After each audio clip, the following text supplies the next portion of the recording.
Assalamualaikum warahmatullahi wabarakatuh. Malam geng, jangan lupa subscribe, share, like, komen, nyalain lonceng notifikasinya biar kalian tahu update-update video-video terbaru dari Agen Goib. Jangan lupa geng, subscribe, kalau enggak nanti si Baron datang. Yo.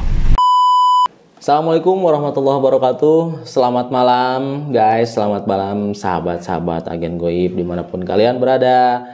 Nah, malam ini seperti biasa podcastnya tim Agen Goib.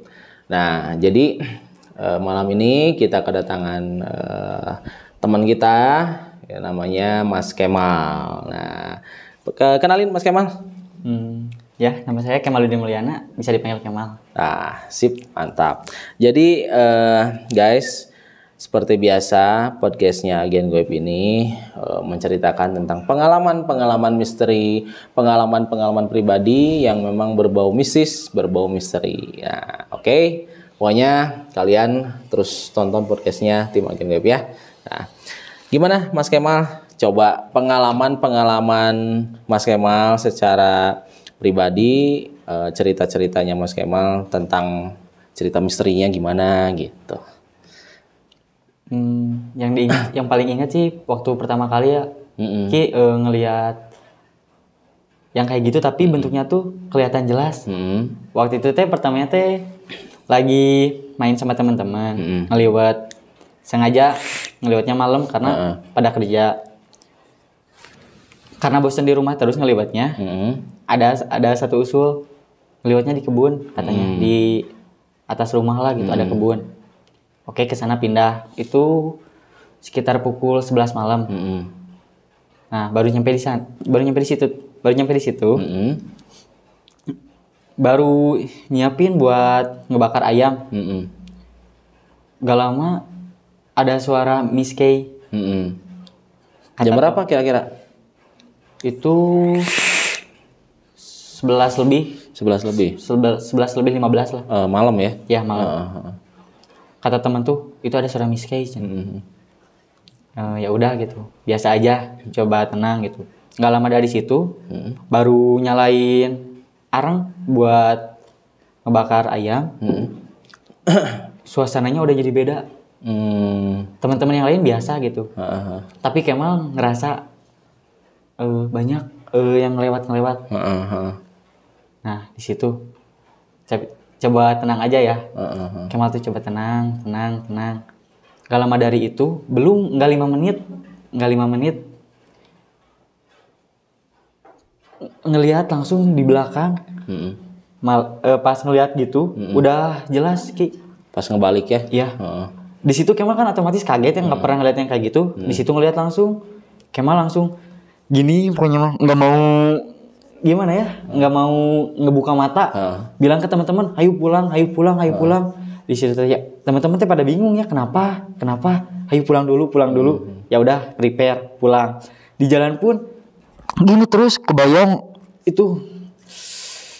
Jadi nggak keburu ngeliwatnya dong ya? Nggak sampai arang baru panas, baru kejadian gitu. Iya, apa cekunkun ya? Miss K, apa? Kemal sih nggak ngeliat jelas, cuman ngeliat bawahnya aja putih. Berdiri tegak tapi nggak sampai ngeliat ke mukanya. Nggak berani. Nggak berani. Iya. Jadi yang paling berkesan ya itu. Iya, paling ingat terus itu. Paling ingat. Pertama kali soalnya ngeliat yang kayak gitu, bentukannya jelas banget.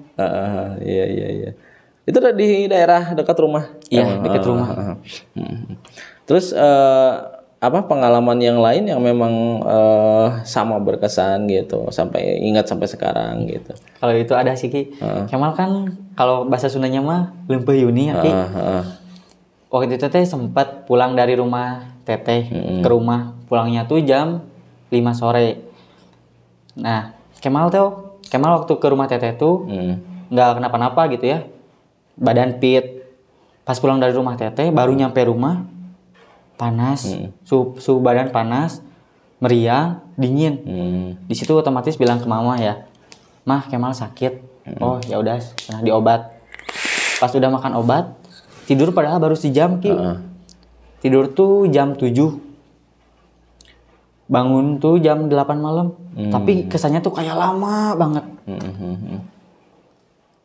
Kemal tuh langsung bilang, "Mah, jam berapa? Udah pagi?" "Belum," kata Mama teh.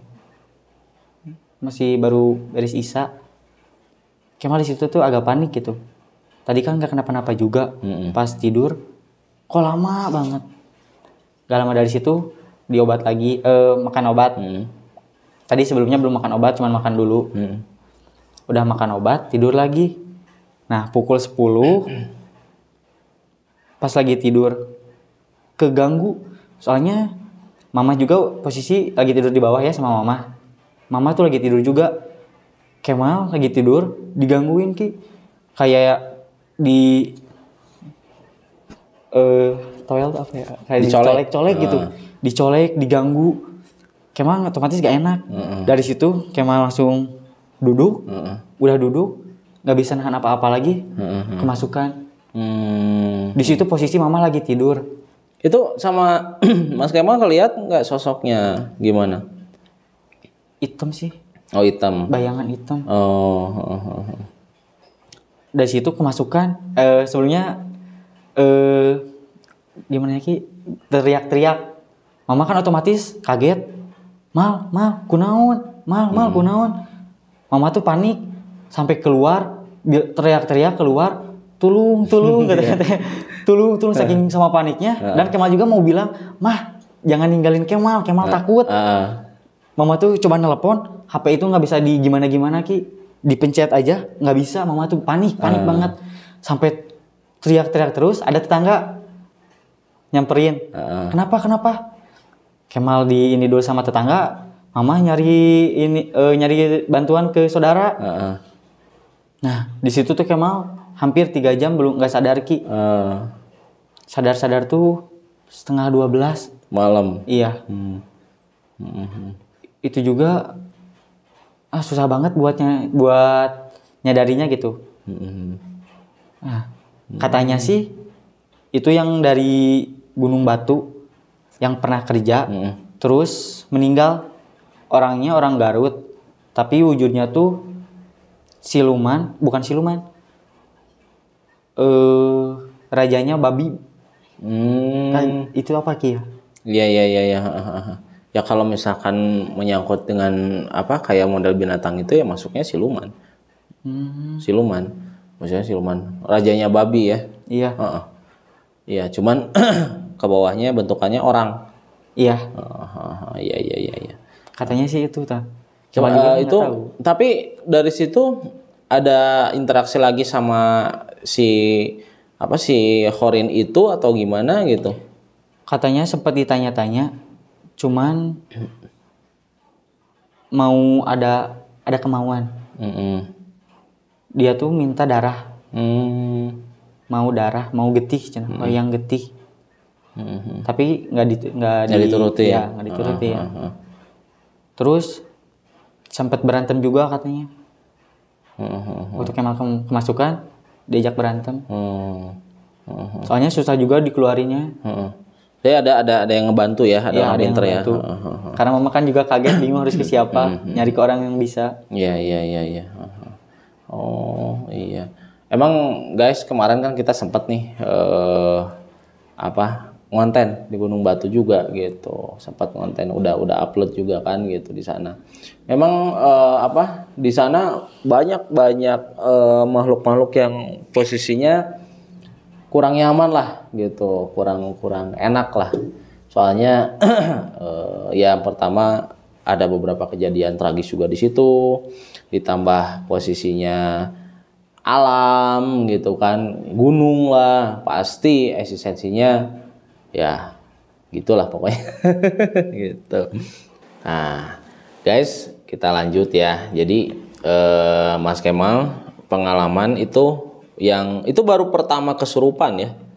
Enggak. Oh enggak. Oh ada sebelumnya ada, tapi itu ada. Paling parah. Soalnya yang paling parah yang barusan itu. Yang barusan 3 jam nggak sembuh gitu. Oh iya. Sampai badan ya udah gitu lemas banget. Ya pastilah 3 jam. Udah lumayan lama. dikendalikan dengan hal-hal yang seperti itu gitu. Pasti lemas, tenaga keforsir kan karena kesedot kan gitu. Terus udah sadar, di saat sadar pasti leles, cek Sunda nama. Leles guys.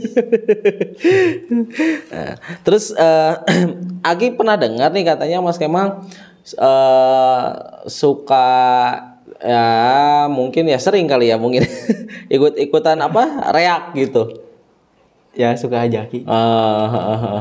Gimana tuh ceritanya tuh?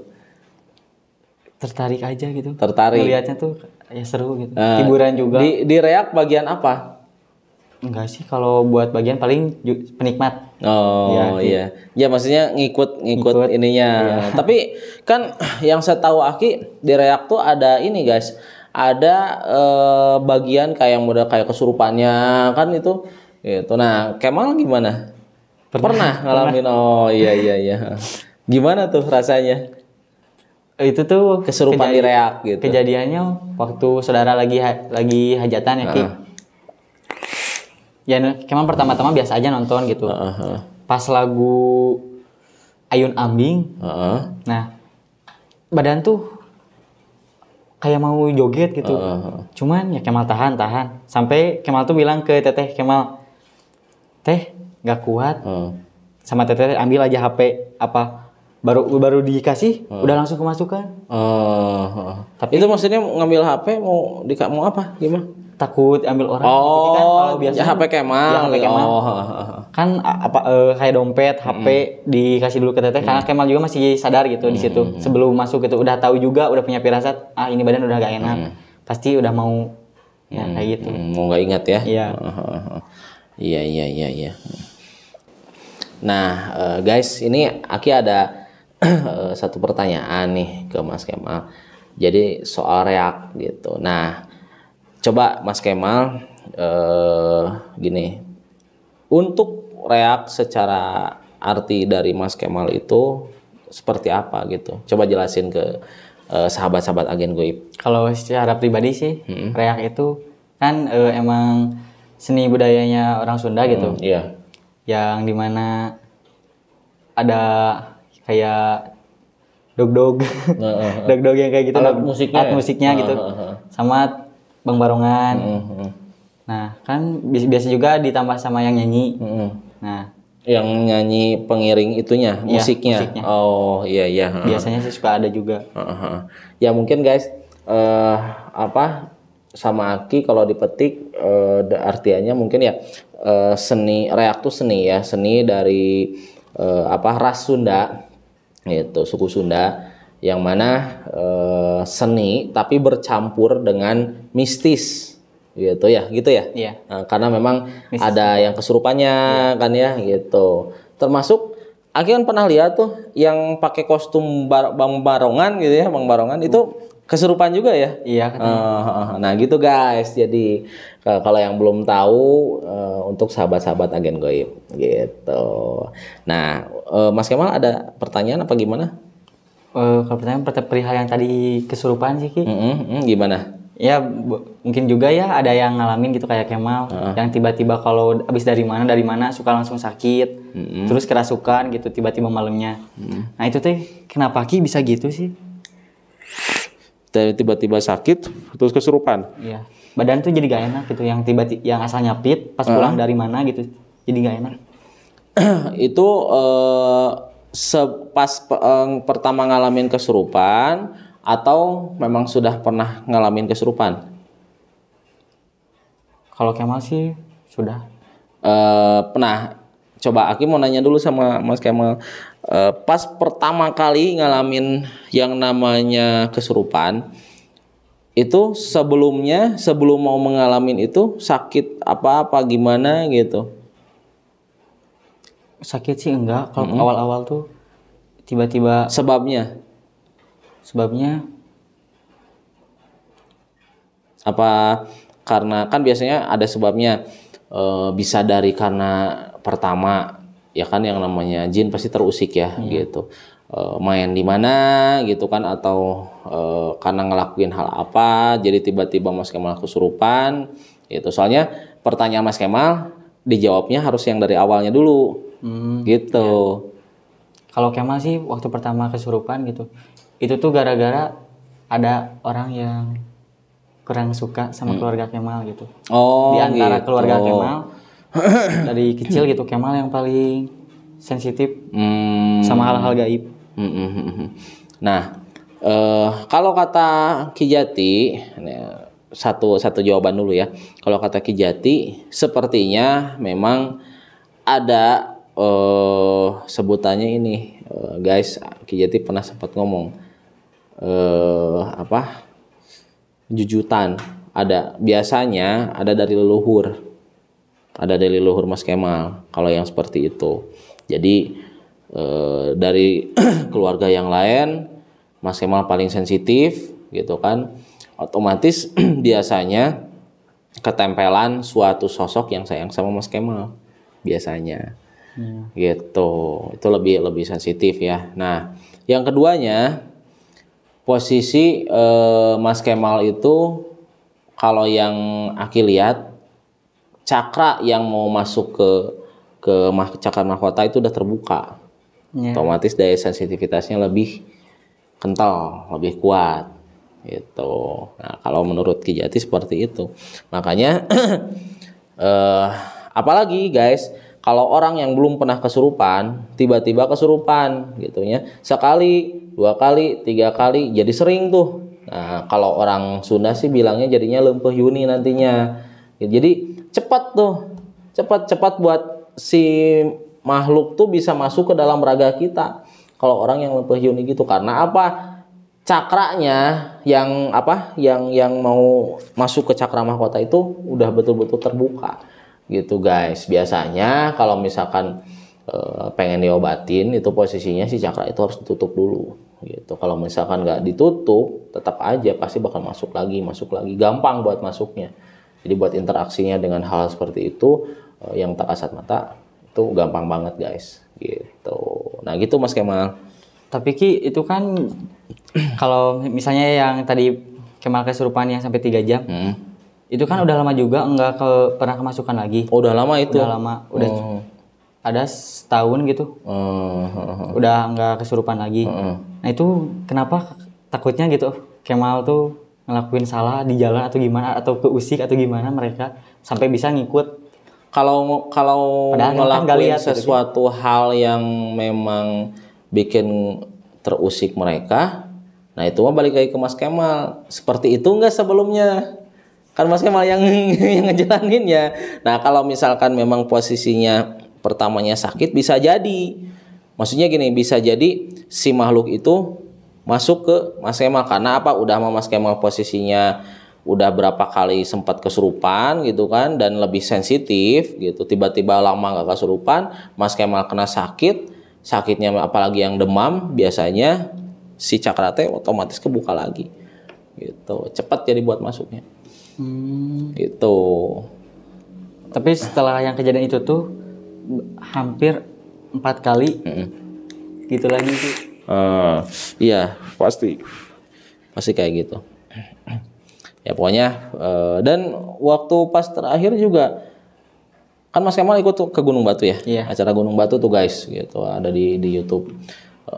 Nah memang Aki udah lihat memang secara batinnya Ki Jati ke Mas Kemal memang posisinya gampang nih buat kemasukan gitu, gampang. Makanya kan langsung interaksi kemarin juga gitu kan pas di Gunung Batu. Itu guys. Mas Kemal, ada lagi cerita yang memang pengalamannya Mas Kemal yang lebih berkesan gitu sampai sekarang nggak lupa. Itu pengalaman misterinya Mas Kemal. Apa itu? Coba. Itu Aki sih sama sahabat agen gue pengen tahu nih ceritanya. kalau itu Kemal kan punya juga rumah ya, nggak jauh dari rumah Kemal yang sekarang gitu. Tapi itu kosong. Kata orang sekitar, di rumah itu teh ada cewek, tapi bukan Miss K.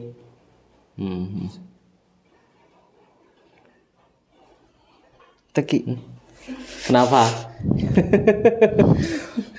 Merasakan? Gak kuat. Sok iya suka pancing gak tau mah. Di mana, di Bandung itu posisinya? Di dekat rumah, di dekat. Oh, di situ. Ya, Oh, dekat iya, Alfa. Iya, iya.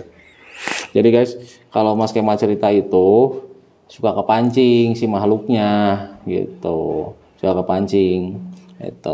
Tapi kalau misalkan Mas Kemal nih ya, kalau misalkan si makhluknya posisinya negatif gitu.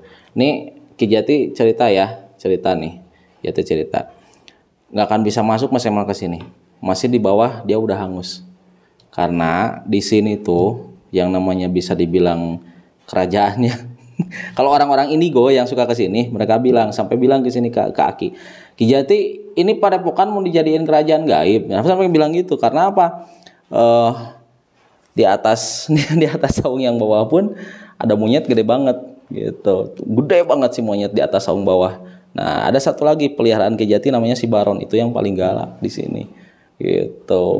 Itu jadi kalau ada makhluk yang asing datang ke sini itu kalau dia memang niatnya kurang bikin di sini enak gitu, pasti dari bawah pun udah nggak bisa masuk gitu, udah terkekang. Gitu guys, gitu. Makanya kalau misalkan cerita nggak apa-apa, cerita aja, santai aja. Tapi kalau misalkan mau cerita misteri yang lain, yang pengalaman Mas Kemal yang lain boleh, gitu. Bebas. Yang itu aja kita lanjutin aja. Ya, sok. Iya waktu itu juga kan. Tenang aja, nggak akan apa-apa kok. Sama teman-teman lagi cerita-cerita di rumah posisinya tentang kata orang-orang yang tentang rumah di bawah katanya kan mau dijual, tapi kayak nggak ini aja Ki, nggak kayak kelihatan katanya. Pas ada tertutup. Ya. Lagi cerita itu, Kemal juga ingat gitu ke teman-teman nyeritain yang sosok tadi. Itu posisinya lagi di luar ya Ki, nyeritanya lagi ngumpul bareng. Nggak lama pas nyerita itu, Kemal juga sempat nggak beres-beres gitunya cerita. Setiap baru itu nggak enak, sampai pas akhirnya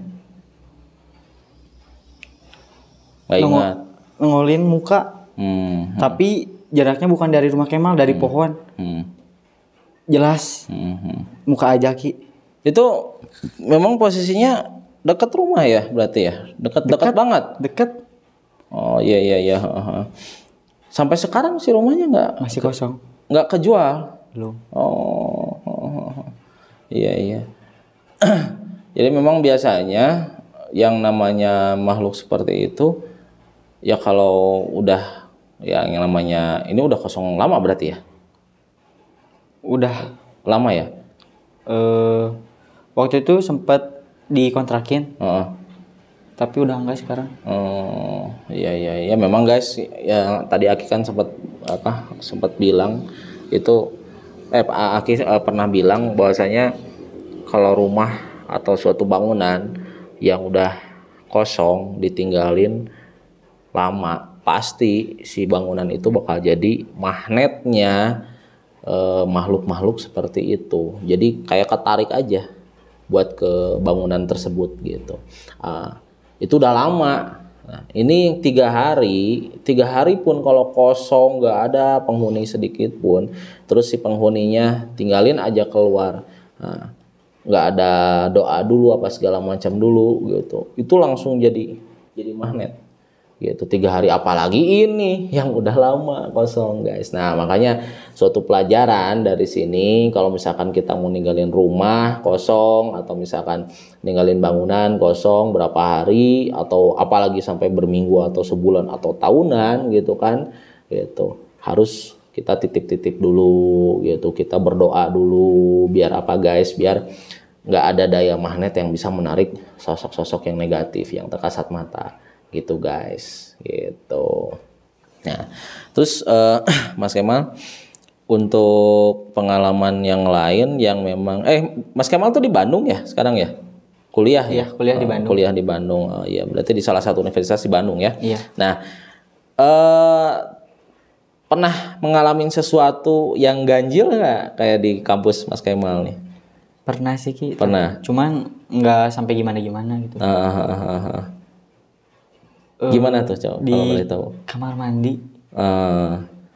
Kan kalau teman-teman kalau mau pipis cowok meskipun cowok suka minta diantar. Waktu malam waktu ada acara. Kemal pipis sendiri gitu. Ya. Malam ya? Ya malam. Karena kebelet ya mau gak mau gitu sendiri. Kesana aja. Pas di WC tuh kan kosong keadaannya. Ada di pojok di kampus tuh. Auranya beda aja. Di situ tuh hawanya nggak enak ya, pengap ya. Ngap. Padahal Kemal sendiri. Iya, kamar mandi juga luas, tapi hawanya nggak enak. Iya. Ya emang sih yang namanya kalau misalkan kita lagi sendiri gitu kan dalam satu ruangan, padahal itu ruangan gede gitu ya, gitu. Kita ngambilnya logisnya dulu, periksa dulu ventilasinya guys. Ada ventilasinya atau enggak gitu. Kalau misalkan ada, udah ventilasinya gede, apalagi pakai exhaust yang bisa ngeluarin udara keluar dari dalam gitu kan. Nah, masih tetap ngap, tanda tanya di situ. Ada apa di situ gitu di dalam ruangan itu gitu ceritanya guys. Nah, terus Mas Kemal untuk Jadi sekarang udah semester berapa ya? Mas semester 5. Semester 5 ya. Ngambil jurusan apa? Teknik. Oh, teknik. Berarti udah bentar lagi ya mau lulus ya. Alhamdulillah. Nah, mudah-mudahan lancar ya Mas Kemal ya. Amin. Iya. Mas Kemal berapa bersaudara di rumah? Satu. Iya. Anak tunggal? Dua saudara. Berarti yang paling sensitif Mas Kemal ya? Iya. Dari keluarga gitu ya. Sempatnya juga sih tetes, cuman tetes sehabis nikah nggak bisa gimana lagi. Iya. Ya berarti guys, kalau Ki Jati sih punya penafsiran, memang ada jujutan. Kalau orang Sunda tuh tereh biasanya. Jadi ada karuhun yang memang nyaah gitu. Jadi sayang sama keturunannya, biasanya seperti itu. Jadi suka ngedamping, suka gimana. Nah, biasanya dari situ si cucu-cucunya bisa ada daya sensitivitas kuat gitu. Jadi daya untuk merasakan hal-hal yang tak kasat mata itu lebih kena gitu. Karena memang ada sosok yang ngedampingin gitu. Biasanya seperti itu. Tiba-tiba gitu. Nah, terus ada coba satu cerita lagi dari Mas Kemal yang paling berkesan apa coba? Yang memang paling gimana gitu. Rata-rata yang kesurupan sih. Kesurupan. Gimana tuh? Coba yang paling unik lah dari cerita itu. Itu pernah juga ya waktu Kemal tuh lagi 2019. Kemal lagi posisi ospek. Kemal tuh disuruh pulang ke rumah malam-malam habis ospek. Ya Kemal ngikutin aja gitu ya, pulang ke rumah. Dari Bandung? Iya dari Bandung. Dijemput, itu juga posisinya dijemput gitu. Disuruh pulang ke rumah. Kenapa disuruh pulang ke rumah? Semuanya itu harus pulang? Apa Kemal aja? Kemal ngekos. Oh. Ya, waktu itu pas nyampe rumah tuh udah banyak orang gitu. Pulang ke sini ke rumah, bukan ke kosan? Bukan, langsung ke rumah. Di situ udah pada nunggu. Sebelumnya lagi ada kayak ngebersihin rumah gitu Ki. Karena katanya sempat ada kayak siluman ular. Ngebentang gede, tapi cuman di tempat tidur. Kemal ya di semua tempat tidur. Posisinya di kepala. Ular itu tuh meringkelnya gitu ya. Nah pas dari situ kenapa gitu, pas Kemal baru datang, sok mandi dulu cenah. Udah mandi udah beres, disuruh duduk, kata yang orang yang bisanya gitu, iya mah cenah alim kasasaha kedah ka Kemal. Ya otomatis kan Kemal bingung lah gitu, aya naon gitu kan. Sebelumnya belum dikasih tahu gitu di rumah tuh ada apa-apa. Kemal nurut aja, dimasukin aja ke Kemal. pasti agak susah sih itu. Nah, coba gimana lagi lanjutannya? Ya kan disuruh ke Kemal. Ya udah Kemal mau gak mau harus masukinnya, katanya nggak mau ke orang lain, maunya ke Kemal. Iya. Pas sudah masuk ke Kemal cerita. Oh iya, dianya bilang ditanya-tanya katanya. Tapi Kemal nggak bisa tahu gitu apa yang dia bilangin. Iyalah, jelas karena kan posisi Kemal dimasukin. Ya. Terus mungkin orang yang di sekitar ngedengar. Gimana katanya? Nggak suka gitu. Oh, nggak suka ke keluarga. Oh, ke keluarga Kemal. Ya. Oh, gitu. Iya.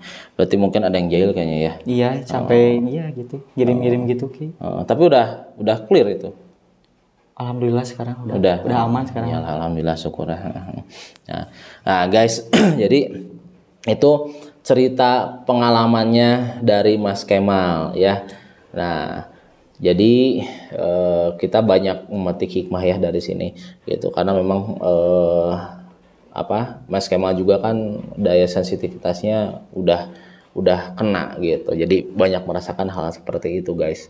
Nah, jadi buat kalian yang sudah ngedengerin podcastnya dari tim Agen Goib gitu, nah kalian bisa memetik hikmahnya dari itu. Dari situ bahwasanya yang namanya gaib itu betul-betul ada dan hidup berdampingan sama dengan manusia gitu, hidup berdampingan dengan kita gitu. Mereka juga tidak mau diusik, mereka juga kalau misalkan keganggu punya rasa marah gitu, sama aja dengan manusia. Tapi manusia itu makhluk yang paling sempurna di mata Allah Subhanahu wa taala. Nah, kalian tuh jangan sampai takut dengan hal yang seperti itu. Karena apa?